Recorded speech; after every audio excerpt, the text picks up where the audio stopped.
Edward Snowden, the NSA employee who revealed the top-secret spying program, remains in Russia to avoid criminal prosecution. Despite the fact that Snowden faces such harsh condemnation from the U.S. government, the U.S. public sees things differently. A recent poll was conducted by Quinnipiac University, showing the overwhelming majority of Americans have a favorable view of Snowden and his actions. The poll shows that only 34% of the U.S. public sees Snowden as a traitor, while an overwhelming 55% see him as a whistleblower. Snowden's father, Lon Snowden, has also defended his son's actions, saying he was right to release the information. He has shared information with us and with the media, primarily through The Guardian. And that information now, it's up to the American people how we process that and what we do with that. There have been numerous political rallies in support of Snowden. Some have compared Snowden to Bradley Manning, another whistleblower who is currently facing a possibility of 90 years in prison for exposing U.S. war crimes in Iraq. Rallies have not only taken place in the United States, but also in China and many countries throughout the world.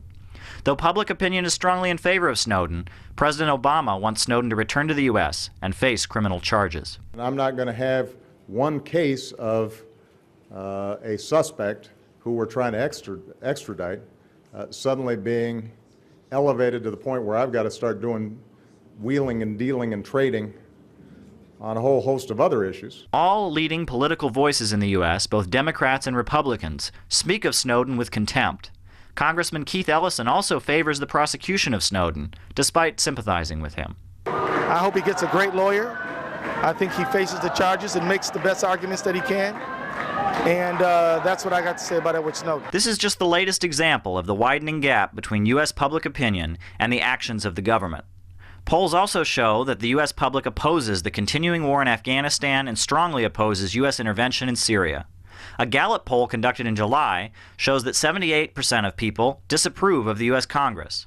Another Gallup poll showed that only 45% of the U.S. public approves of the job being done by U.S. President Obama. Some have speculated that the rising number of protests across the U.S. are due to this large, growing gap between the desires of the U.S. public and the actions of the government.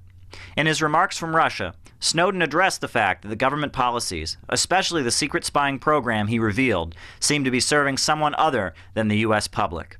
When you are subverting the power of government, that's a fundamentally dangerous thing to democracy. While government officials push for Snowden to return to the U.S. and face criminal charges, the majority of the U.S. public is overwhelmingly saying he was right. Caleb Maupin, Press TV, New York.